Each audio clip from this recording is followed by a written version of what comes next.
Orashare official store na waste pan yung inilalagay sa baywang. So in-order ko siya nung isang araw, so bali pangatlong araw ngayon dumating siya. So ating i-unbox. So tingnan natin kung legit ba siya.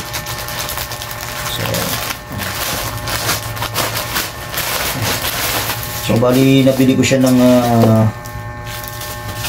2,000 dito sa Shopee. So unbox natin itong portable waste pan. Ito yung waste pan na nilalagay natin sa baywang, guys. So ito,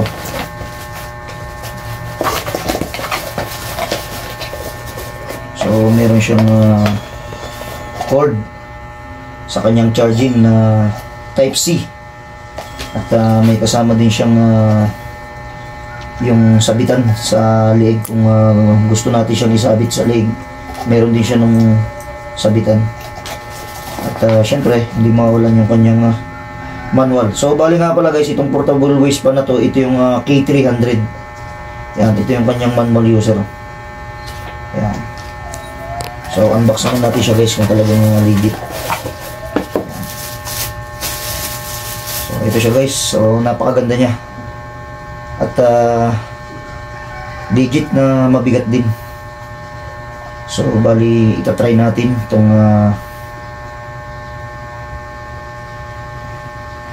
kanyang ilaw. So mayroon din siya dito, nandito yung kanyang pindutan. Kung gusto mo ng ilaw, pipindutin mo siya dito. So bali guys, ito yung kanyang switch on off. So kung gusto natin siyang buksan, ipipress lang natin siya ng matagal. Yan, para bumukas. Yan. So bali nakabukas na siya. Ito yung kanyang high level. Ngayon kung gusto mo siyang pahinaan, pipindutin mo siya ng isang beses para mag-switch siya sa number 1. Yan. Ito yung kanyang number 1 guys. So pagka pinahaya number 2, yung number 2 niya. So bali ito yung number 3. Ito yung number 4.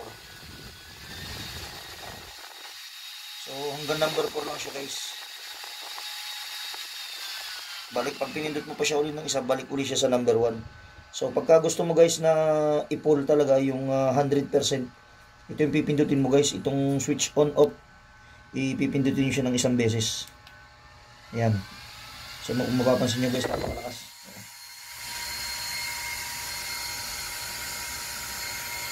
Ayan. Lakas na.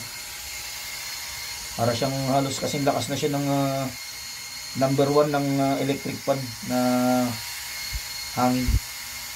So ayan.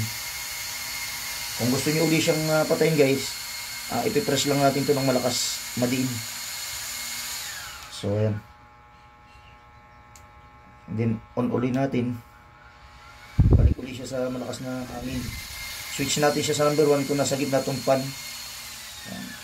Ngayon guys, kung gusto ninyong buksan yung ilaw, i-press nyo lang siya na madiin itong tapat ng ilaw. Ayan. So ayan, bali ito yung kanyang unang mode. Nagpalit ka ng mode, isang pindot ulit. Ayan, makikita nyo yung kanyang blinker. Legit siya guys na maganda.